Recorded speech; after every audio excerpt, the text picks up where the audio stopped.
Hello बच्चों, कैसे हैं? एकदम ठीक, फिट, फाइन। आ, इस वाले मोड से पढ़ते हैं। और मुझे लगा कि कई चीज़ें आपको डिटेल एक्सप्लेन करनी होती हैं, तो आज थोड़ा सा इस तरीके से हम लोग बात कर लेते हैं। होता क्या है पढ़ाई करने का कि जब आप बेसिक चीज़ें पढ़ते हो ना, तो कई चीज़ें एनसीईआरटी से पढ़नी होती हैं। कई बार हमें कई चीज़ों को एक्सप्लेन करके पढ़ना होता है, तो मुझे इस तरीके से आपको पढ़ाते हुए कई चीज़ें मैं एक्सप्लेन कर पा रहा हूँ। ठीक है, तो चलो जी स्टार्ट करते हैं। हमने पहला टॉपिक पढ़ लिया, हमने देखा मेटाबॉलिज्म क्या होती है, हमने देखा कॉन्शियसनेस क्या होता है। अब जो हमें पढ़ना है उस पर स्पेशली हमें फोकस करना है कि भाई भाई चैप्टर का नाम क्या है? The living world. पूरी दुनिया में जो लिविंग ऑर्गेनिज्म हैं, उन ऑर्गेनिज्म के अंदर किस तरह की डाइवर्सिटी है, किस तरह की चीजें हैं, ये हमारा अगला टॉपिक रहेगा। ठीक है बच्चों, इस चीज को हमेशा याद रखना। हमारी जो पढ़ाई है वो पढ़ाई क्यों की जाती है? ताकि आप क्लास में अव्वल आए, अच्छे फर्स्ट रैंक आए, सेकंड रैंक आए, मतलब टॉप 3 में हम बने रहे। पहला, उस फर्स्ट और सेकंड थर्ड रैंक का फायदा क्या है? समझना मेरी बात को। फायदा यह है कि आपके अंदर कॉन्फिडेंस बिल्ड होता है, और वो कॉन्फिडेंस आपको किसी भी एग्जाम को क्रैक करने में मदद करता है, ऐसे समझें। और वो जब आप एग्जाम को बेहतर कर पाते हैं, तो वो कहीं ना कहीं आपको लाइफ में कॉन्फिडेंस देता है, फ्यूचर चीजों के लिए आपके लिए मदद करता है। और उन सब का जो एक स्टार्टिंग पॉइंट है वो ये है। और उसके लिए कुछ नहीं करना, बड़े बड़े स्टेप नहीं करने कि मुझे बड़ा डॉक्टर बनना है, मुझे एक बड़ा साइंटिस्ट बनना है, या जो भी आपका टारगेट्स है। सिर्फ एक छोटा सा स्टेप आपके बड़े स्टेप के लिए पर्याप्त है, मोर देन सफिशिएंट है। वो क्या? आज जो पढ़ाया गया उसको आज ही नोट्स बना लो। ये हैबिट है, स्मॉल स्मॉल स्टेप्स आपको बहुत अच्छा बना देते हैं। तो आज जो पढ़ाया गया उसके नोट्स आज ही बना लो। एक, उसका रिवीजन आज ही कर लो, उसके एमसीक्यूज आज ही सॉल्व कर लो। तो कल तुम थोड़े से हल्के महसूस करोगे, अच्छा चलो जो पढ़ाया वो मेरे दिमाग में है, अब अगला पढ़ते हैं। फिर ऐसे ऐसे करके जब एक वीक बीत जाए तो संडे को जाकर पूरे वीक का रिवाइज कर लिया। फिर मंथ एंड पर पूरे मंथ का रिवाइज कर लिया। रिवीजन प्रैक्टिस साथ में नोट्स बनाना, ये सब काम करते रहना है। इसका मतलब जो पहला चैप्टर था, पहला टॉपिक था हम लोगों का, कॉन्शियसनेस, भाई कौन कौन से डिफाइनिंग फीचर्स हैं, कौन कौन से, मतलब लिविंग ऑर्गेनिज्म में कौन सी चीजें मिलती हैं, कौन सी नहीं मिलती हैं, सब याद हो जाना चाहिए। कहने का मतलब ये है। ठीक है बच्चों, शुरुआत करते हैं।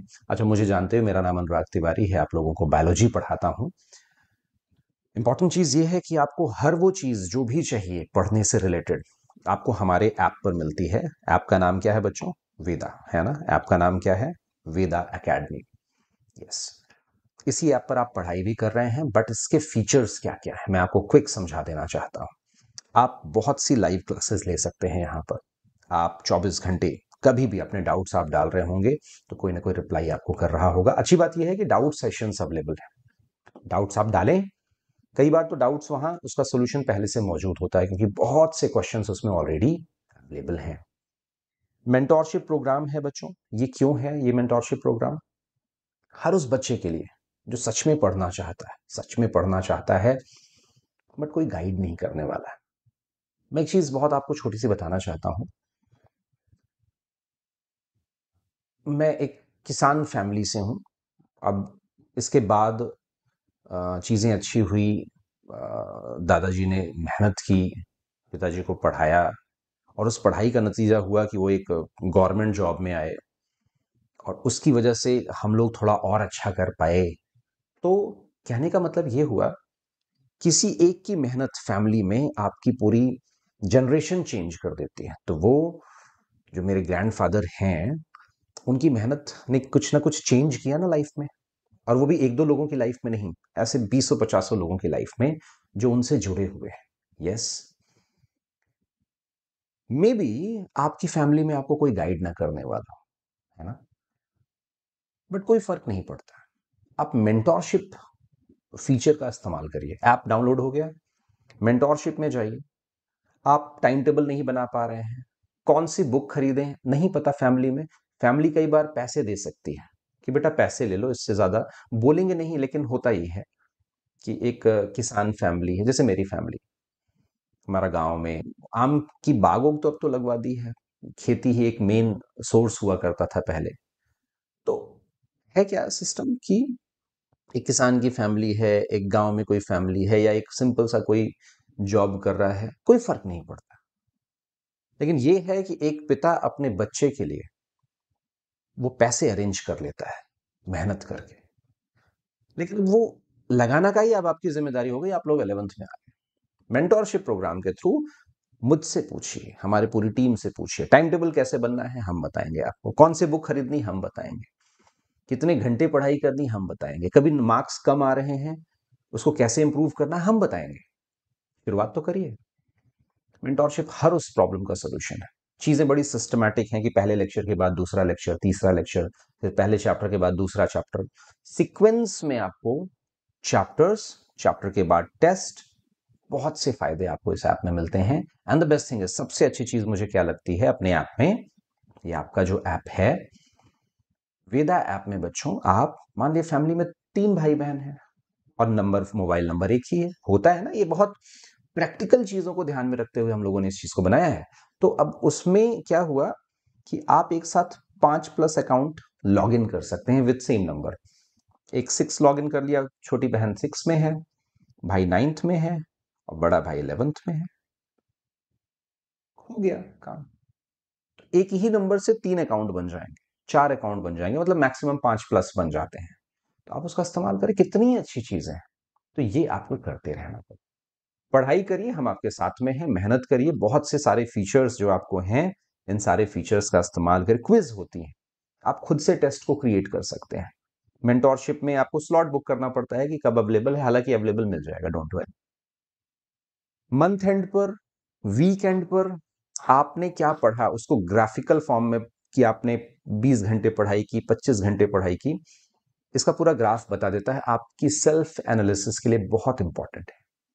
तो सारे फायदे हैं ही हैं, 24 घंटे आपको डाउट सॉल्व हो जाता है। सबसे अच्छी बात मैं जो बताना चाहता हूं क्या है, आप जो भी क्लास में पढ़ते हो उसकी आप यहां पर पीडीएफ डाउनलोड कर सकते हो नोट्स के फॉर्म में, और ये नोट्स आपको हमारे टेलीग्राम चैनल पर भी मिल जाएगा, है ना। टेलीग्राम बिल्कुल व्हाट्सएप की तरह बच्चों एक नया ऐप है, प्ले स्टोर से डाउनलोड कर लेना। क्या नाम है?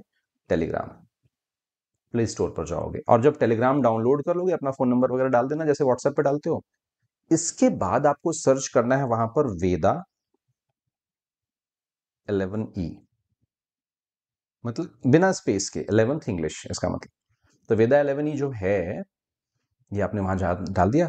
अब यहां पर फिजिक्स की, केमिस्ट्री की, बायोलॉजी सबकी जो नोट्स हैं, है ना, क्लासेस हैं, जो नोटिफिकेशंस होते हैं, मान लो हमारी यूट्यूब पे कोई क्लास है तो उससे रिलेटेड जो भी नोटिफिकेशंस हैं वो भी आपको यहां मिलती हैं, समझ रहे हैं। तो हर वो पॉसिबिलिटी आपकी यहां पर सॉल्व करें। कई कई नए एग्जाम्स आते हैं, वो कब फॉर्म आया, कब उसकी लास्ट डेट है, उसमें क्या क्या जरूरी चीजें हैं, ये नोटिफिकेशन हम लोग टेलीग्राम के थ्रू ही दे देते हैं। तो टेलीग्राम जरूर, जरूर मतलब जरूर से जरूर इसको डाउनलोड करके टेलीग्राम पर ज्वाइन हो जाना। सजेशन है, एक और चीज, आप मुझसे डायरेक्ट मैसेज कर सकते हो। यस, वहां पर सारी चीजें अवेलेबल हैं, तो आप डायरेक्टली मेरे फोन पर आपका मैसेज आ जाएगा यहाँ पर, ठीक है ना। यहाँ पर आपको सब चीजें डायरेक्ट मिल, ठीक। चलो जी, शुरू करते हैं। आज का जो टॉपिक है, क्लासिफिकेशन कैसे करते हैं भाई, kingdom, phylum, class, order, genus, ये जो पूरी चीजें हैं, सीक्वेंस हैं, इसमें ह्यूमन कैसे डिवाइडेड है, दुनिया के बाकी ऑर्गेनिज्म कैसे डिवाइडेड हैं, ये सब कुछ हम इसमें सॉल्व कर रहे हैं, ठीक है। तो चलो जी शुरू करते हैं। और diversity in the living world, but उससे पहले एक छोटी सी बात आपसे पूछना चाहता हूं, बायोडायवर्सिटी है क्या? नाम से क्या समझ में आता है? ये जो डायवर्सिटी वर्ड दिया है, क्योंकि हम लिविंग ऑर्गेनिज्म की बात कर रहे हैं, तो जो लिविंग ऑर्गेनिज्म की बातें हम कर रहे हैं, है क्या ये? डायवर्सिटी मतलब विभिन्नता, हिंदी में बात करें, डायवर्सिटी का मतलब क्या हुआ बच्चों? विभिन्नता। क्या है विभिन्नता? विभिन्नता का मतलब हुआ कि वैरायटी।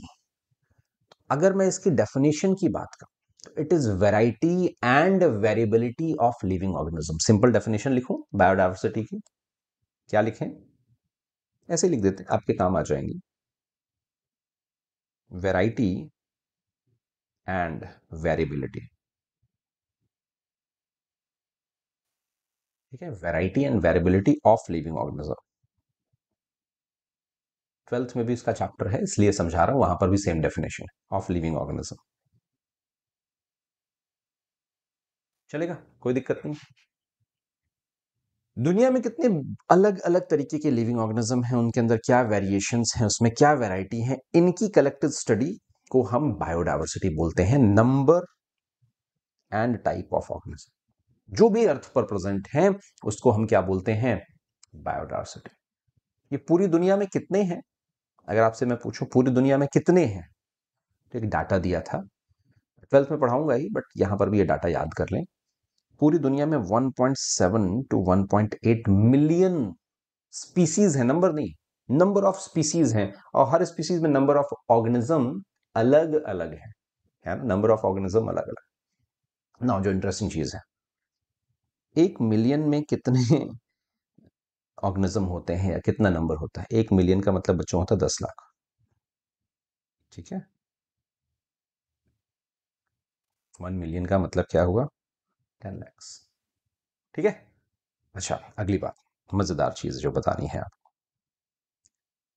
ये जो 1 मिलियन में 10 लाख का मतलब है, तो 1.7 का मतलब लगभग 2 मिलियन, मतलब 20 लाख स्पीसीज पूरी दुनिया में मिलती हैं, ऐसे याद कर सकते हैं।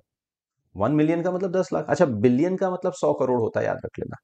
अगर कहीं गलती से लिखा हो बिलियन, हालांकि बिलियन नहीं लिखा होगा आपको स्पीसीज पॉइंट ऑफ व्यू से, तो इसका मतलब होता है 100 करोड़। ठीक है, 1 बिलियन और ये 1 मिलियन। तो ऐसे बेसिक तरीके से आपको चीजों को याद रखना। तो पूरी दुनिया में लगभग 20 लाख स्पीसीज हैं, ऐसे याद कर सकते हैं, लगभग, है ना। 18 लाख लगा लो। तो ये जो 18 लाख 17 लाख स्पीसीज हैं, ये सारी स्पीसीज अलग अलग की होंगी, चाहे कुछ एनिमल्स होंगे, चाहे प्लांट्स होंगे, चाहे मोनेरा होंगे, वगैरह वगैरह। इनको क्लासिफाई कैसे करें, इनका नॉमेनक्लेचर कैसे करें? आप यूं समझो, एक एग्जांपल दे रहा हूं। मैं जा रहा हूं, अपने गांव में हूं, हालांकि अभी गर्मी की छुट्टियों में जाऊंगा मैं, है ना। हमारे गांव में तो आम की बाग वगैरह हम लोगों ने लगा दी है, और मुझे लगता है 7-8 तरीके के तो पेड़ हैं उसमें। मुझे कुछ कुछ नाम याद है, बाकी पापा जाने, जो है वो लोग ज्यादा चीजें समझते हैं। मैं तो पढ़ाने के चक्कर में कुछ जानता ही नहीं, है ना। बट हाँ, इंटरेस्ट बहुत है। अब तुम लोगों को पढ़ा लूं, तुम लोगों को कुछ अच्छा बना लूं, फिर इसके बाद रिटायरमेंट पे बढ़िया गांव जाऊंगा और मजे से खेती वगैरह करूंगा। मुझे पर्सनल इंटरेस्ट, तो बहुत इंटरेस्ट है ना, और पैसे की झंझट है नहीं मेरे, तो सारी चीजें स्मूथ हैं। तो कि जी बहुत वो है, और ऐसी चीजें, और बहुत अच्छी इनकम भी आती है। यस, लोग अपनी बड़ी बड़ी नौकरियां छोड़ के लोग खेती कर रहे हैं, मशरूम की खेती और फ्रूट्स की खेती, फूल की खेती, फ्लावर्स वगैरह की खेती करते हैं, है ना। तो बहुत ऑप्शंस हैं। तो लंगड़ा आम है, लंगड़ा एक होता है, एक चौसा है, सफेदा है, दशहरी तो भाई साहब मुझे लगता है कुछ नहीं तो 50 पेड़ होंगे। तो दशहरी है, तो लंगड़ा, चौसा, सफेदा, चौसा, और ये दशहरी, देसी, 6 तो हैं, एक आध और है, मतलब इतने मुझे पता है, और कुछ होंगे तो एक दो नाम और है। तो ये सारे वेराइटीज ऑफ आम वहां पर अवेलेबल हैं। और मजेदार चीज ये है कि बड़ा साइंटिफिकली लगाया था घर वालों ने, कि जिस गर्मियों की शुरुआत में ये वाला आम आ जाएगा, और जुलाई अगस्त तक ये सफेदा वाला आम मिलता रहता है, ऐसा कुछ है उनका सिस्टम। तो वो मतलब 3-4 महीने आम मिलते रहे, ऐसे प्लानिंग के साथ में वो पेड़ लगाए गए, तो हर साल मजा आता है। इनको अगर क्लासिफाई करना है, किसी भी ऑर्गेनिज्म को आपको क्लासिफाई करना है अगर, तो आपको कुछ मेथड लगाने हो। वो मेथड क्या है? मैं जा रहा हूं, अपने गांव में हूं, और मुझे एक छोटा सा कुछ ऐसा रेंगता हुआ जानवर दिखा, काले रंग का। तो पहले तो मैं आइडेंटिफाई करूंगा, ओके ये क्या है ना। आइडेंटिफिकेशन हुआ, चीजों को फिर मैं उसके फीचर्स देखूंगा, और उसके बेसिस पर नॉमेनक्लेचर करूंगा। मेरी बात समझ पा रहे? आइडेंटिफाई करना, नॉमेनक्लेचर करना, ये दीज आर द स्टेप्स। और फिर उसके बेसिस पर मैं उसको कैटेगराइज करूंगा कि ये किस फाइलम में होना चाहिए। अच्छा जी, काला है, ओके, रेंगता है, कहीं रेप्टाइल तो नहीं। तो उठा के देखा, अरे ये इसके पास तो जो वर्टिब्रल कॉलम है ही नहीं। ओके, तो देन ये वर्टिब्रेटा नहीं है, तो स्नेक तो नहीं है पक्की बात। ओके, ये तो अर्थवॉर्म है। नहीं, तो इस तरह से आप फीचर्स फाइंड आउट करके, आइडेंटिफाई करके उसको क्लासिफाई करते हो, स्टेप्स होते हैं। ये सारे प्रोसेस को हम बोलते हैं टैक्सोनॉमी। क्या वर्ड यूज किया बच्चों? टैक्सोनॉमी। सिस्टमैटिक्स थोड़ा सा उसका एडवांस वर्ड है। पहले टैक्सोनॉमी आता है, एनसीईआरटी में दोनों साथ लिखा हुआ है। पहले टैक्सोनॉमी आता है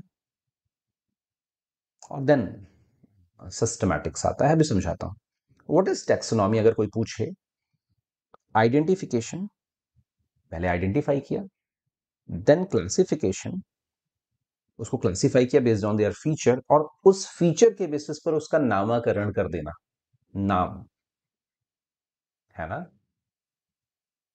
तो identification, classification and nomenclature collectively called as taxonomy. मुझे लगता है ये बात आपको समझ में आ गई। किसी भी ऑर्गेनिज्म को देखा, उसके फीचर्स पता लगाए, उसके बेसिस पे उसको क्लासिफाई कर दिया, और जब क्लासिफिकेशन हो गई तो उसका नाम रख दिया। अब कौन सा गाना है वो, और वो गाना सुनते सुनते जब भी वो गाना आता है, कभी किसी चैनल पर गलती से सुन लिया, तो वो नहीं, ऋषि कपूर जी का गाना है पुराने, उसमें तो हम लोग तो थोड़ा पुराने लोग हैं, तो उसमें कहता है कि ऐसी दीवानगी देखी नहीं कभी मैंने, इसलिए फिर चीजें, फिर तेरा नाम रख दिया। मैंने कहा जी, इसमें ऋषि कपूर साहब नॉमनक्लेचर क्यों कर रहा है ना? वो नॉमनक्लेचर वाली चीजें हैं। और वहां पर जो आइडेंटिफाइंग फीचर था वो क्या था, है ना? कि बेस्ड ऑन दैट, कैसी ऐसी दीवानगी देखी नहीं कभी, जाने जाना इसलिए तेरा नाम रख दिया, है ना? तो वो कुछ फीचर्स के बेसिस पे नाम रख रहे हैं। हम यहां पर भी फीचर के बेसिस पर नाम रख रहे हैं, बट इंपॉर्टेंट चीज क्या है कि नाम रखना, और नाम रखना, आइडेंटिफाई करना। इसका मतलब ऋषि कपूर जी उस मूवी में टेक्सोनॉमी कर रहे हैं, सीधी सी बात। यस, समझ गए ना? वो कुछ भी देखा, कोई भी गाय देखोगे तो क्या देखोगे, अच्छा इसके पास वर्टेब्रल कॉलम है, मैमली ग्लैंड है, इसके बेसिस पे तो मैमेलिया में रखोगे उसको, हाँ या ना? इसके बेसिस पर ही मैमेलिया में रखना है। This is called. अब इससे एक एडवांस स्टेप उठते हैं। एडवांस स्टेप का मतलब, अगर इसमें मैं इवोल्यूशन को जोड़ दूं, कोई भी चीज जो क्यों एक अर्थवॉर्म स्नेक से डिफरेंट है, उसके अंदर क्या इवोल्यूशन आया, और उसके बेसिस पर आइडेंटिफाई किया। इवोल्यूशन समझते हो ना, कैसे कैसे कोई चीज इवॉल्व हुई, पहले बंदर थे, फिर ये हुए, फिर चेंज हुए, फिर ऐसा हुआ, फिर मॉडिफिकेशंस हुए, फिर वो ह्यूमन बने, ऐसा कुछ पढ़ते रहते हो ना? This is called evolution. Evolution के बेसिस पर classification is known as systematics. Taxonomy में सिंपल है, आइडेंटिफिकेशन करो, क्लासिफिकेशन करो, नॉमेनक्लेचर करो, बट उसमें इवोल्यूशन ऐड कर दो तो इट बिकम सिस्टमैटिक्स, याद रखेंगे। अब ये जो मुस्कुराती हुई महिला है, ये किसी चीज को आइडेंटिफाई कर रहे हैं। ओके, अच्छा ये तो ये है, ये भी आइडेंटिफाई कर रही हैं, बड़े ध्यान से हार्बेरियम को देख रहे हैं, है ना? ये भी कुछ दिखा रहे हैं, कहीं ना कहीं चीजों को समझ रहे हैं। ऐसे डायग्राम डाल दिया, कोई बहुत रिलेवेंट नहीं था, लेकिन अच्छा है। Animal से related। तो सिस्टमैटिक समझ गया। सिस्टमैटिक अरेंजमेंट किसी भी चीज का करना इज कॉल्ड एज, है ना, जो है सिस्टमैटिक्स, इसमें कोई डाउट नहीं होना चाहिए। I hope done. आगे बढ़े, कहानियां समझ पा रहे हो ना? और पहली बार ये जो सिस्टमैटिक्स वर्ड है ना, इसको एक बुक में लिखा गया, है ना? और किसने लिखा? लिनियस साहब ने। देखो डायग्राम दिखाऊं, इन्होंने एक बुक लिखी जिसमें बहुत से प्लांट्स और इन सब के बारे में उन्होंने सिस्टमैटिक्स नाम लिखा, कि इसका साइंटिफिक नेम ये होना चाहिए, इसका साइंटिफिक नेम ये होना चाहिए, इसका ये होना चाहिए। और उस बुक का नाम क्या रखा? सिस्टेमा नेचुरी, नेचर का सिस्टमैटिक तरीके से अरेंजमेंट, सिस्टेमा नेचुरी, राइट? तो फर्स्ट बुक जो टेक्सोनॉमी को एक्सप्लेन करता है, कल को क्वेश्चन आता है एग्जाम में, तो आप क्या लिखोगे? ऐसी पहली बुक जो टेक्सोनॉमी को एक्सप्लेन करती है, उसका नाम आप क्या लिख रहे होंगे? सिस्टेमा नेचुरी। कोई डाउट नहीं, कोई कंफ्यूजन नहीं। रिटन बाय लीनियस याद रख लें, कैरोलस लीनियस आपको याद रखना पड़ेगा। तो इसका मतलब बेसिक जो स्टेप्स हैं टेक्सोनॉमी के क्या हैं, आप किसी चीज को कैरेक्टराइज करो, ओके इसके कैरेक्टर्स ये हैं, उसके बेसिस पर आप उसको आइडेंटिफाई करो, आइडेंटिफाई के बेसिस पर उसको क्लासिफाई कर दो कि हाँ ये इस फाइलम में जाना चाहिए, और जब उस फाइलम में रख दिया तो उसी फाइलम के बेसिस पर उसका नाम रख दिया, है ना। तो कहानी समझ गए, इसमें कोई डाउट नहीं। तो characterization, identification, classification and then finally nomenclature, ये चार चीजें हैं जो आपको स्टेप्स में चीजों को याद रखनी है। This is the basic process of taxonomy. This one is what, basic process of taxonomy. आपको ये चीजें बिल्कुल क्लियर समझ में आनी चाहिए। This is one, this one is two, this one is three and this one is four. कोई doubt नहीं। थोड़ी सी लाइट गई है बट उससे बहुत फर्क नहीं पड़ना चाहिए। डन है, डन है, डन है। अभी आ जाएगी लाइट, मैं ज्यादा चमकने लगूंगा बट आपका कंटेंट पूरा दिख रहा है, राइट। तो कहानी में कोई दिक्कत बच्चों, कोई परेशानी, कोई कंफ्यूजन किसी भी तरह की नहीं, मान लूं।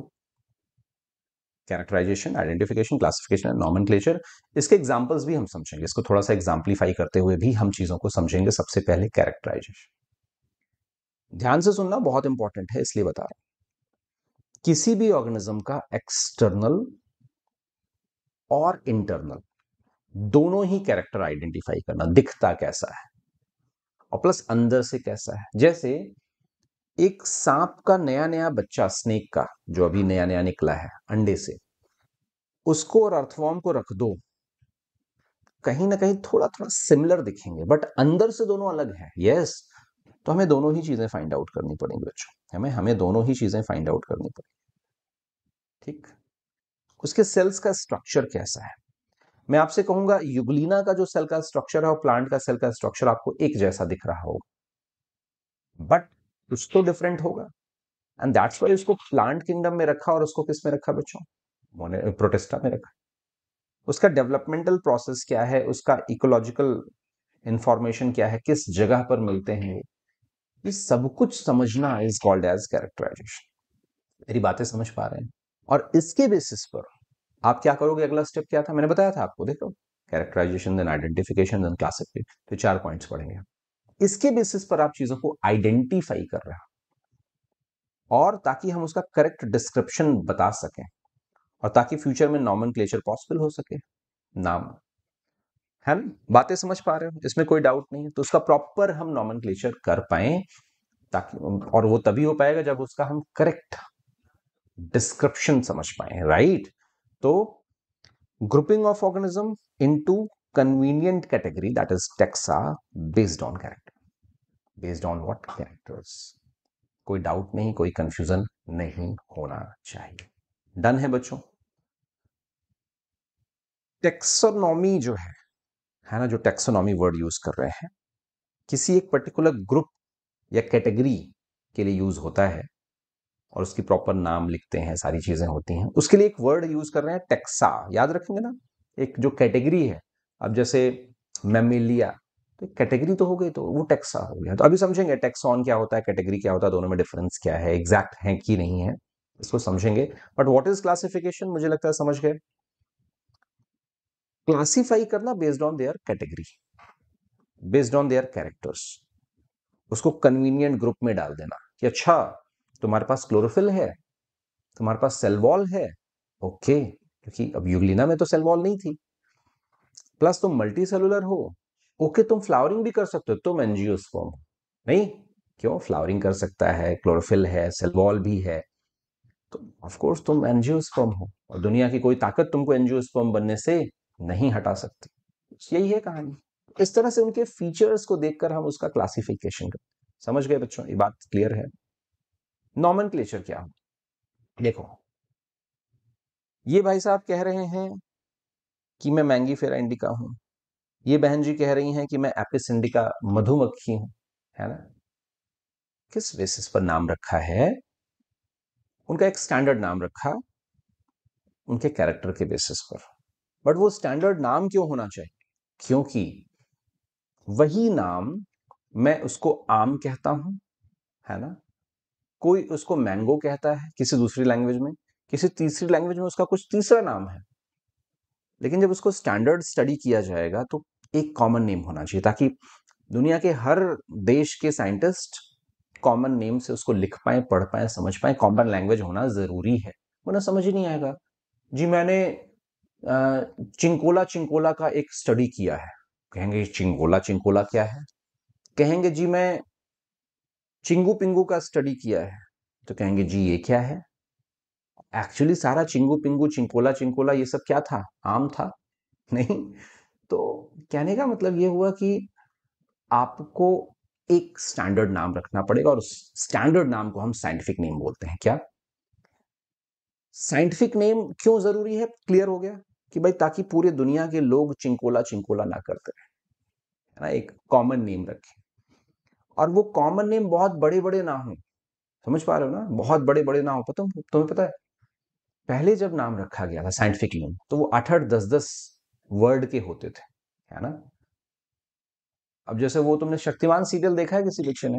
शक्तिमान में क्या होता है? शक्तिमान गंगाधर बन के रहता है। मुझे पक्का पता है कि बहुत से बच्चों ने 50% से ज्यादा बच्चों ने नहीं देखा होगा शक्तिमान। एक सीरियल हमारे टाइम में आता था जब हम तुम्हारे जितने बड़े थे, इनफैक्ट और छोटे थे। और शक्तिमान लोगों के बीच में कॉमन मैन बन के रहता था। एक सुपर हीरो सीरीज है मुकेश खन्ना जी की। तो कॉमन मैन बन के रहता था, और एक सिंपल सा पत्रकार था जो रिपोर्टर होता है, और उसका कॉमन मैन वाला नाम था पंडित गंगाधर। और पूरा नाम क्या था? पंडित गंगाधर विद्याधर मायाधर ओमकारनाथ शास्त्री। क्या? पंडित गंगाधर विद्याधर मायाधर ओमकारनाथ शास्त्री। उसके फादर, ग्रैंडफादर, है ना, ग्रेट ग्रैंडफादर, सबका नाम उसी में मिक्स होता है। इनफैक्ट मेरा एक फ्रेंड है, बेहतरीन फ्रेंड है, और अभी यूपीएससी वाले बच्चों को पढ़ाता है। 6 क्लास से हम लोग साथ में पढ़ते आए हैं। उसका नाम है ब्रजनंदन। यूपीएससी वाले बच्चों को पढ़ाता है। यूट्यूब पर उसके बहुत से लेक्चर्स भी हैं। उसका पूरा नाम है ब्रजनंदन प्रताप नारायण सिंह। 4 4 ब्रजनंदन प्रताप नारायण सिंह। तो बहुत बड़े बड़े नाम होते थे पहले, लोगों को याद ही नहीं रहता था। याद कर पाओगे इतने बड़े बड़े नाम? पंडित गंगाधर विद्याधर मायाधर ओमकारनाथ शास्त्री नहीं बोल पाओगे, भूल जाओगे। स्टैंडर्ड नाम कितने बड़े होते हैं? छोटे छोटे। मेरा नाम है अनुराग तिवारी, है ना। आपका कुछ भी नाम होगा वो भी 2 नाम का या मैक्सिमम 3 नाम का होगा। तो एक स्टैंडर्ड नाम बनाने के लिए लीनियस साहब, जिन्होंने सिस्टेमा नेचुरी लिखी थी, उन्होंने कहा जी हम 2 नाम को स्टैंडर्ड बनाते हैं, और हम उसके लिए एक नया टर्म यूज करते हैं, बाइनोमियल नॉमेनक्लेचर। क्या? Binomial nomenclature. बाइनोमियल नॉमेनक्लेचर मतलब कोई भी नाम 2 वर्ड्स का हो। ये भी पूछा जाता है बाइनोमियल नॉमेनक्लेचर जिसमें सिर्फ 2 कंपोनेंट्स हैं, इसको पहली बार प्रपोज किसने किया था? लीनियस साहब ने। यही, है ना, लीनियस साहब ने इसको पहली बार प्रपोज किया। मजेदार पढ़ रहे हो ना? समझ में आ रहा है सब कुछ? तो ये जो लीनियस ने नाम लिया, इसके बेसिस पे इन्होंने अपने बुक में बहुत से प्लांट्स, एनिमल, सबका नाम लिख डाला। एक आध एग्जांपल्स की बात करते हैं। जब भी कभी कोई प्लांट का नाम लिखा जाएगा तो उसके लिए कुछ रूल्स बनाए गए। वो सब तो लिख दिया, ये हालांकि रूल्स बाद में बने हैं, ये उन्होंने नहीं बनाए थे। ये रूल बुक पूरी बाद में बनी। तो इसी रूल के हिसाब से प्लांट के नाम लिखे जाएंगे। और उस रूल बुक का नाम क्या है, या उस रूल्स के सेट का नाम क्या है? International code for botanical nomenclature. Code मतलब रूल होता है, याद रखना। कोड ऑफ कंडक्ट और ये सब चीजें। International rule for code for botanical nomenclature. Short form पूछते हैं, what will be the full form? What is the full form of ICBN?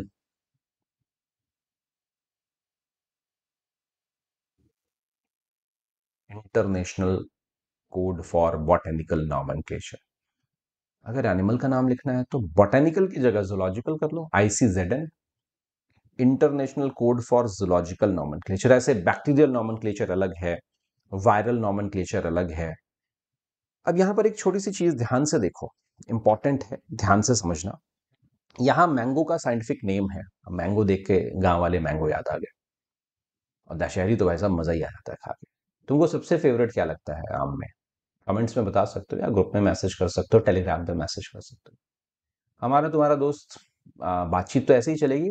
मिलेंगे भी बच्चों आप लोगों से, बट थोड़ा सा अच्छा सिलेक्शन लेकर आओ, एक अचीवमेंट के साथ में आओ, फिर मजा आएगा, है ना। बाकी तो मैं हमेशा अवेलेबल, मतलब कभी भी तुमको लगे या कभी भी तुमको आना हो, है ना, हम लोगों का ऑफिस नोएडा में है, तो कभी भी आना हो आ सकते हो, ऐसा कुछ नहीं है, राइट। फिलहाल तो आ, ये जो नाम है, इस नाम में क्या है, इसको थोड़ा सा समझते हैं। जैसे मैं एग्जांपल लेता हूं ह्यूमन का। ह्यूमन का साइंटिफिक नेम क्या है बच्चों? होमोसेपियंस। यस और नो?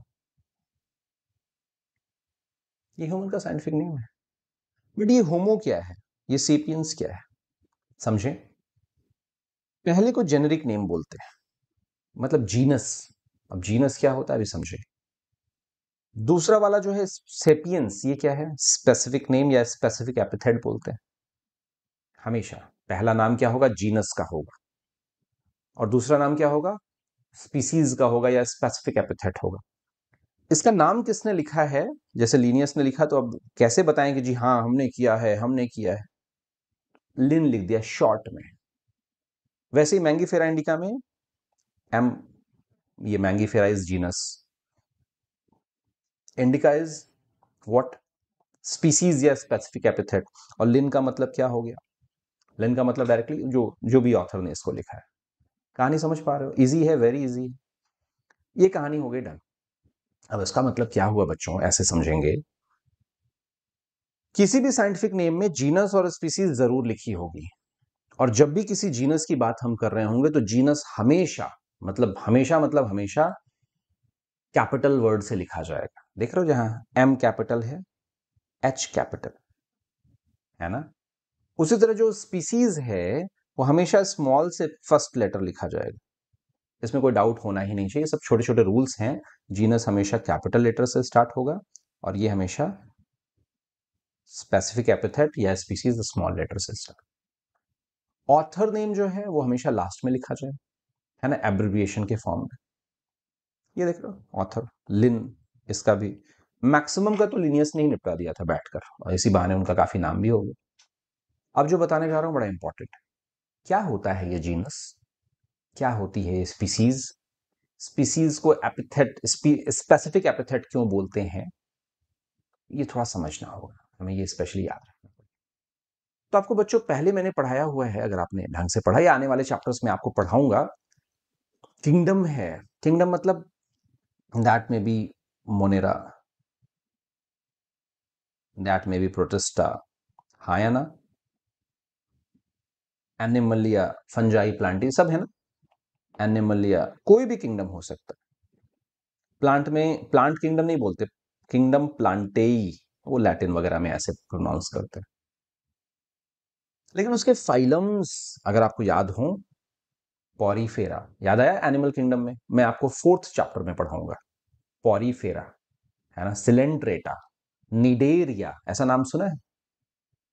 प्लेटी हेलमेंथीज, एस्की हेलमेंथीज, एनिलीडा, ऐसे कुछ नाम आएंगे आप आने वाले टाइम।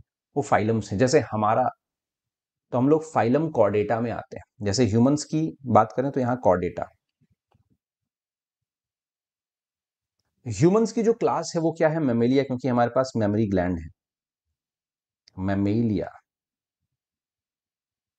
ऐसे करके पूरा सीक्वेंस है बच्चों, मेरी बात समझ पा रहे हैं?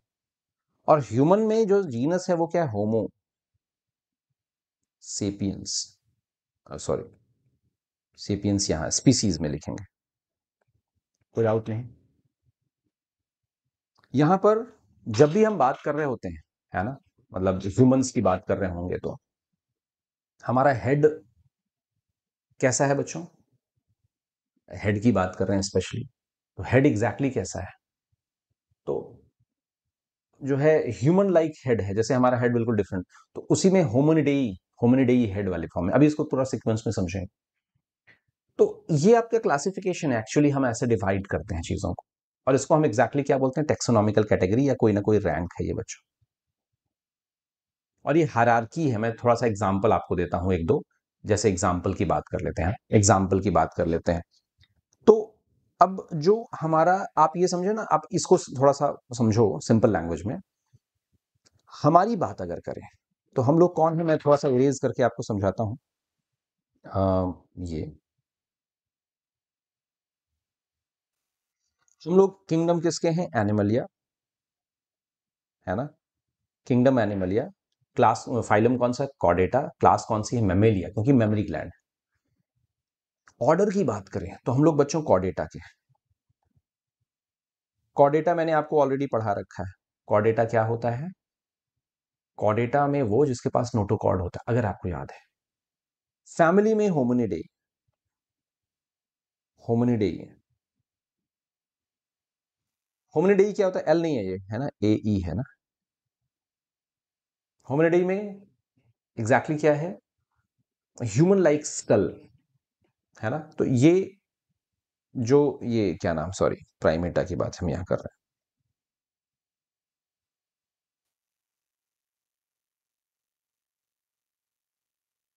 प्राइमेटा। अब कहानी क्या है, इसको थोड़ा सीक्वेंस में समझो। अगर मैं अपना साइंटिफिक नेम आपको बताना चाहूं, तो साइंटिफिक नेम एग्जैक्टली क्या है मेरा? तो मेरा नाम सिर्फ अनुराग तिवारी नहीं होगा, या अगर आपका नाम वैभव है, वैभव श्रीवास्तव आपका नाम है, मान लीजिए कोई आप में से हो ही, है ना। तो टेक्निकली वो वैभव श्रीवास्तव नहीं है, वो, है ना, या किसी का भी कोई भी नाम। तो होमोसेपियन सिर्फ नाम नहीं बोलेंगे, हम बोलेंगे Animalia Chordata Mammalia Primata Hominidae Homo sapiens Anurag Tiwari. Yes, इतना बड़ा नाम। ये बिल्कुल बच्चों वैसा सा है कि आपको मुझे क्या करना है, एक आपका रिजल्ट आया और आपको मुझे भेजना है कि आप सिलेक्ट हो गए, है ना। तो congratulation, you are selected for this examination, ऐसा कुछ करके, और आपकी रैंक ये है, वो रिपोर्ट कार्ड आपको भेजनी है। तो मैं कहाँ भेजूंगा? और आप अपने स्कूल में बैठे हो, बिहार में बैठे हो, कहीं पर भी, यूपी में हो, मध्य प्रदेश में, आपका नाम लिखूंगा वैभव श्रीवास्तव, केयर ऑफ आपके फादर का नाम, फिर ग्राम मिहीपुरवा, है ना, मिहीपुरवा गांव है मान लीजिए ऐसे एग्जांपल में, फिर पोस्ट कौन सा लगता है, फिर वहां का ब्लॉक क्या है, फिर तहसील क्या है, यस, फिर जिला क्या है, फिर प्रदेश क्या है, फिर कंट्री क्या है, यस और नो। ये एक्चुअल आप वहां तक पहुंच पा रहे हो ना। लेकिन अगर मैंने बोल दिया एनिमलिया, फिर कॉर्डेटा, फिर मैमलिया, फिर प्राइमेटा, होमिनिडे, इसका मतलब सीक्वेंस में हम जाते जा रहे हैं, और फाइनली तो ह्यूमन बताने के लिए मुझे इतनी चीजें बतानी पड़ी। आई होप आपको कहानी समझ में आ गई। तो ये जो छोटी छोटी चीजें हैं, ये भी एक टेक्सोनॉमिकल कैटेगरी, या ये भी एक रैंक है बच्चों, है ना, ये भी एक रैंक है। समझना मेरी बात को, जो मैं बताना चाहता हूं आपको, ये भी एक रैंक है, ये भी एक रैंक है। आप किस रैंक की बात करें? ऑर्डर रैंक की बात, फैमिली रैंक की बात कर रहे हैं, इस तरह से चीजें। Each category represent what? Rank या टेक्सोनॉमिकल कैटेगरी। और बड़े कैटेगरी से, बड़े रैंक से लोअर रैंक, सबसे बड़ा रैंक कौन सा है? किंगडम, फिर फाइलम उससे छोटा, और सबसे छोटा क्या? स्पीसीज। क्लियर?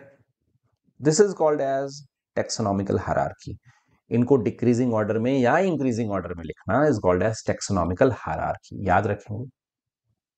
डन। तो हर कैटेगरी अपने आप में एक यूनिट ऑफ क्लासिफिकेशन है, जिसके थ्रू आप चीजों को क्लासिफाई कर रहे होते हो, है ना। Each category represent unit of classification, और उस पर्टिकुलर को हम क्या बोलते हैं? टेक्सॉन। तो कंफ्यूज मत होना, पर्टिकुलर कैटेगरी, रैंक, टेक्सॉन सब एक ही चीज है। जैसे क्लास मेमेलिया एक प्रॉपर टेक्सॉन हो गया, समझ गए?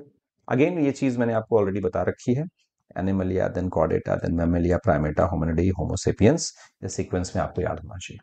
लोएस्ट कैटेगरी की बात करें तो स्पीसीज, याद रखेंगे, है ना। ये सारे छोटी सी बात है, लोएस्ट कैटेगरी की बात हो रही है। तो ये टेबल से एक से दो क्वेश्चन कंफर्म पूछे जाने वाले हैं आपके एग्जाम में। मोस्ट इंपॉर्टेंट टेबल है इस चैप्टर की, मोस्ट इंपॉर्टेंट टेबल। मैंगो का साइंटिफिक नेम पूछ लेंगे, या मैंगो की स्पीसीज पूछ लेंगे आपसे, तो मैंगीफेरा इंडिका। पोटैटो का सोलेनम ट्यूबेरोसम, क्या वर्ड यूज कर रहे हैं? सोलेनम ट्यूबेरोसम, वेरी इंपॉर्टेंट, छोटी सी बात है जो आपको स्पेशली याद रखनी पड़ेगी, ठीक है। मैं सोलेनम नाइग्रम किसको बोल रहे हैं, है ना, नाइट शेड की बात करें तो टोमेटो की स्पेशली बात कर लें, तो ये सारे आप ध्यान से देखो। छोटी सी बात, यहां पर सोलेनम वर्ड दिया हुआ है, जो जीनस है। कई बार जीनस सेम होते हैं, उनकी स्पीसीज अलग अलग होती है। जैसे पोटैटो टोमेटो में क्या सिमिलैरिटी है? दोनों का जीनस सेम है बट स्पीसीज अलग अलग है। ठीक है, अब जैसे Panthera tigris, Panthera leo, Panthera pardus, but Panthera is common, that is generic name. क्या वर्ड यूज किया बच्चों? जेनेरिक नेम, ये वर्ड बेसिक सा है, याद रखेंगे। अब तुम लोग 12th क्लास में इवोल्यूशन चैप्टर पढ़ोगे, अब उस चैप्टर में हम लोग क्या पढ़ रहे होंगे, स्पेशली इवोल्यूशन में ह्यूमन की भी डिफरेंट डिफरेंट स्पीसीज थी बच्चों, ह्यूमन की भी डिफरेंट डिफरेंट स्पीसीज थी। तो होमो सेपियंस, होमो नील्डरथैलेंसिस, होमो सेपियंस क्रो मैग्नन, ऐसे ऐसे करके बहुत से, मतलब जो फ्यूचरालिस्ट वगैरह की बात कर रहे हैं, फॉसिलिस्ट की बात कर रहे हैं। तो स्पीसीज अलग अलग हो सकती हैं, जीनस कई बार सेम होते हैं। क्लियर है? डन है? और अगर सेम स्पीसीज है मतलब पक्की बात एक ही चीज है। अब स्पीसीज के अलावा भी एक चीज होती है, जैसे सर मैंगीफेरा इंडिका दशहरी का भी साइंटिफिक नेम है, दशहरी आम का। जो सफेदा आम होता है उसका भी साइंटिफिक नेम मैंगीफेरा इंडिका होता है। हाँ होता है। तो sir how we can differentiate Dasheri and Safeda and Langra and Chausa and desi, जो भी मुझे नाम याद है। ऐसे तो तोतापुरी भी होता है ना, और भी बहुत से अल्फांजो होते हैं, बहुत से होते हैं, बट वो आप अलग से मार्केट में खरीद के खाओ, हमारे यहाँ तो पेड़ यही लगे हुए हैं फिलहाल। कैसे डिफरेंशिएट करेंगे? Then we have to add one more sub, जो है उसमें पार्ट, सब कैटेगरी, सब स्पीसीज ऐड करते हैं उसमें। तो मैंगीफेरा इंडिका तो हो गया, साथ में सब स्पीसीज उसमें ऐड कर दी, मतलब दशहरी की अलग सब स्पीसीज होती हैं। ऐसे ही राइस में जैसे बासमती की अलग होती हैं, काला नमक की अलग होती हैं, अलग अलग चावल की भी तो वैरायटीज होती हैं। ये हम 12th में पढ़ेंगे ना।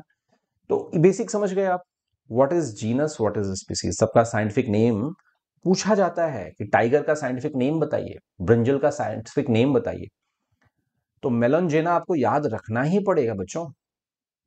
सोलेनम मेलनजेना अगर आपको नहीं याद है तो काम गड़बड़ हो गया। कहानी डन है, एक एक करके समझते हैं थोड़ा सा। जीनस क्या है? बहुत से क्लोजली रिलेटेड स्पीसीज के ग्रुप को हम जीनस बोलते हैं, जैसे पोटैटो, टोमेटो, ब्रिंजल, सबका सोलेनम है। स्पीसीज अलग अलग हो सकते हैं, तो क्लोजली रिलेटेड स्पीसीज जिसमें स्पीसीज अलग अलग हैं बट जीनस सबका सेम। डन है? यस, ये तीनों ही जो दिखते अलग हैं बट हैं एक ही स्पीसीज के। क्यों है? ये थोड़ा सा हायर स्टडीज की बात हो जाती है कि जीनस में क्या ऐसा है कि इनको एक साथ रखा गया है, वो एक अलग कहानी हो गई, बट आपको ये याद रख लेना पड़ेगा। दूसरा एग्जाम्पल, पैंथर।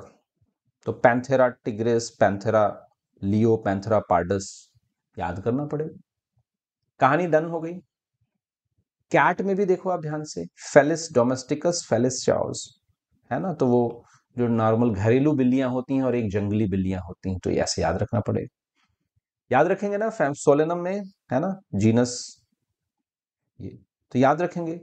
तो सोलेनम, जब हम फैमिली की बात करते हैं तो फैमिली सोलेनेसी होगी। ठीक है, तो ऐसे स्टेप बाय स्टेप आपको याद रखना पड़ेगा, पिछले का ऐड कर देना है कि what is genus, similar families, closely related families, ये स्पीसीज के ग्रुप को जीनस बोलते हैं। What is family, closely related genus के ग्रुप को फैमिली बोलते हैं, है ना। एग्जाम्पल दे रहा हूं आपको। What is order, closely related बहुत सी फैमिलीज को हम ऑर्डर बोलते हैं, याद रख सकते हैं, पक्की बात। अब जैसे ऑर्डर कार्निवोरा है, कार्निवोरा मतलब जो भी जिसके पास ये है कार्निवोरस है, जो चाहे वो शेर है, चाहे वो बिल्ली है, चाहे वो ये है।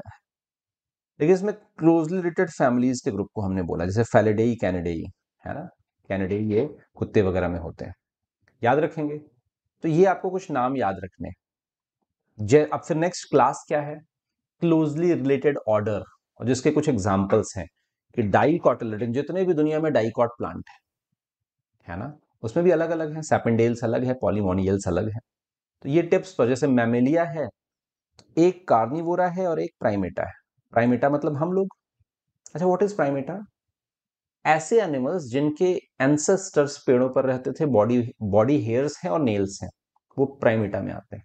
और ऐसे सिर्फ हम हैं, बंदर हैं, जो चिंपैंजी वगैरह हैं, ये लोग आते हैं, यही जो अपना वाला पूरा है। तो ये प्राइमेटा वाली चीजें आ गई। क्या कुत्ता ऊपर रहता था? नहीं रहता था। तो ये सब कार्निवोरा में आ गए, कौन से? ये वाले कार्निवोरा में आ गए, कार्निवोरस। इस तरह से आपको क्लोजली रिलेटेड को देखना होगा, और इसके लिए याद करने की बहुत जरूरत नहीं, एग्जांपल याद कर लो। इस टेबल को याद कर लेना बच्चों, कहाँ गया, कहाँ गया, कहाँ गया?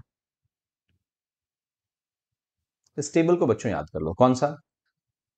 क्लोजली रिलेटेड स्पीसीज को जीनस कहते हैं, क्लोजली रिलेटेड जीनस किस ग्रुप को फैमिली कहते हैं, क्लोजली रिलेटेड फैमिली के ग्रुप को ऑर्डर कहते हैं, क्लोजली रिलेटेड ऑर्डर के ग्रुप को क्लास कहते हैं। डेफिनेशन आपको याद करा रहा हूं। क्लोजली रिलेटेड क्लास के ग्रुप को डिवीजन या फाइलम, कोई दिक्कत नहीं। फाइलम हमेशा एनिमल्स में होते हैं और डिवीजन हमेशा प्लांट्स में होते हैं। मान लो 5 प्लांट्स की क्लास है, उनके ग्रुप को हमने डिवीजन कहा, तो डिवीजन वर्ड यूज करते हैं। और क्लोजली रिलेटेड डिवीजन या फाइलम के ग्रुप को किंगडम कहते हैं, जो कि सबसे बड़ा टेक्सोनॉमिकल कैटेगरी है। डन। तो ये मुझे लगता है कहानी आपको यहां तक समझ में आ रही है। जैसे देखो ना, ये छोटे छोटे एग्जाम्पल्स हैं। डाइकॉट, फाइलम कॉर्डेटा में कौन कौन सी क्लास है, ये आपको मैं 4th चैप्टर में पढ़ाऊंगा। प्लांट्स में कौन कौन से डिवीजन है, किंगडम प्लांट्स में तो एंजियोस्पर्म, जिम्नोस्पर्म, ब्रायोफाइटा, टेरिडोफाइटा, सब नाम सुना है, ये है। तो इस तरह से आपको सिक्वेंशियली चीजों को याद रखना पड़ेगा, है ना। अब ये टाइगर है, टिग्रिस, फिर ये पैंथर, दोनों ही जीनस पैंथेरा में आते हैं। फिर ये फेलिडेई की बात हो गई तो उसमें और चीजें आ गई, कार्निवोरा में और भी चीजें ऐड हो गई, और क्योंकि ये मैमेलिया है तो मैमेलिया में और भी चीजें आ गई। तो आप स्पेसिफाई करते जाते हो चीजों को जैसे जैसे जाते हो। किंगडम सबसे ज्यादा मतलब बड़े ब्रॉड एरिया में होता है, बट उसमें फीचर्स ज्यादा कॉमन मतलब एग्जैक्ट नहीं होते। प्रिसाइज फीचर्स के लिए आपको बिल्कुल नीचे जाना पड़ेगा और ब्रॉड फीचर्स के लिए आपको ऊपर जाना पड़ेगा। तो ये बेसिक आपको समझ में आना है कि कॉमन कैरेक्टर्स कहाँ बढ़ रहे हैं, है ना। तो जैसे जैसे आप ऊपर जा रहे होंगे, किंगडम की तरफ जा रहे होंगे, तो कॉमन कैरेक्टर्स बढ़ रहे होंगे। भाई इसमें और इसमें सिमिलैरिटी क्या है? मेमोरी ग्लैंड की है और कोई नहीं। ना तो ये कार्निवोरा है, ना ये फैलिडेई है ह्यूमन, ना पैंथेरा है। यस, ऐसे करके आपको याद रखना पड़ेगा। तो पूरी सीक्वेंस है। अब इस टेबल को आप इसी बहाने रट लीजिए, आपका काम हो जाएगा। टेबल में क्या है? 4 का कंप्लीट डिटेल, जैसे मैंने वहां पर आपको क्या याद कराया था, जो 6-7 हैं उनका साइंटिफिक नेम याद करना है, वैसे ही ये भी इंपॉर्टेंट टेबल है। और इस टेबल से नीट में कम से कम 5 से 6 बार क्वेश्चन आए, है ना। नीट में 5 to 6 टाइम्स इन नीट। अलग अलग एग्जाम्स में क्वेश्चन पूछे गए हैं इसमें। और मजेदार चीज ये है कि इस टेबल में कैसे क्वेश्चंस पूछे जाते हैं वो मैं आपको समझा देता हूं। जैसे मस्किडी is family of house fly, है ना, order of house fly, class of house fly, ऐसे क्वेश्चन पूछ लेते हैं। तो आपको पता चल गया ये फैमिली है हाउस फ्लाई। सैपिनडेल्स एग्जैक्टली क्या है? तो मैंगो का ऑर्डर है ना। याद रखेंगे छोटी छोटी चीजें। पोएसी क्या है? फैमिली है। तो साइंटिफिक नेम और इनके सबके ये 1 2 3 4 5 6, ये 6 चीजें याद होनी चाहिए इन 4 की। तो ये 24 पॉइंट जो आपके सामने लिखे टिप्स पर हो जाए बच्चे, तो 5 से 6 क्वेश्चंस जो पिछले सालों में आए हुए हैं आपके फिर से इस बार के लिए भी तैयार हो जाएंगे। कोई डाउट नहीं किसी बच्चे? बहुत इंपॉर्टेंट है, बहुत ही ज्यादा, वेरी वेरी वेरी इंपॉर्टेंट। अगले लेक्चर में, जो कि इस चैप्टर का लास्ट लेक्चर होगा, हम पढ़ेंगे टेक्सोनॉमिकल एड्स के बारे में। किस तरीके से, है ना, किस तरीके से क्लासिफाई करते हैं, चीजों को इकट्ठा करते हैं। मान लो मैं अमेजोन रेन फॉरेस्ट में गया और वहां पर देखा कि बहुत से पेड़ हैं, तो वहां पे बैठ के तो स्टडी नहीं करूंगा इसको फिर वहीं बसेरा बना लिया 4 साल तक। वहां से सैंपल कलेक्ट करके लाऊंगा, हार्बेरियम में रखूंगा, और उसको हर बार किसी को अमेजोन ना जाना पड़े, तो उसने एक जगह इकट्ठा करके रख दिया। उस मेथड, कौन कौन से तरीके हैं जिससे हम जो भी क्लासिफिकेशन टेक्सोनॉमी वगैरह करते हैं, कौन से मेथड है, उसको हम बोलते हैं टेक्सोनॉमिकल एड्स। ये हम नेक्स्ट टॉपिक में पढ़ेंगे। दोबारा, ये टॉपिक बहुत इंपॉर्टेंट था, वेरी इंपॉर्टेंट। तो इसका रिवीजन और नोट्स दोनों ही बन जाना चाहिए। इनफैक्ट पहले नोट्स बन जाए, फिर रिवीजन हो जाए, और फिर सबका एमसीक्यू सॉल्व कर लो। ठीक है, कर लोगे ना? पक्की बात, मान लूं? ठीक है, बाय। मेहनत करना, हार्डवर्क करते रहो, लगे रहो। और होता क्या है ना कि आई अंडरस्टैंड थोड़ा सा लंबा चैप्टर आपको लगा होगा, बट इतना लंबा भी नहीं था ये वाला। तो 50 मिनट का कुल लेक्चर है ना। तो इस 50 मिनट को यूटिलाइज करो, मेहनत करो, हार्डवर्क करो, लगे रहो। जहां मेरी जरूरत है, कुछ भी ना समझ में आए, बिंदास बिना झिझक के पूछना बेटा। आपका टीचर हूँ और आपके बड़े भाई जैसा, है ना? तो बिना झिझक के पूछो पूछो तभी मज़ा आएगा। ठीक है?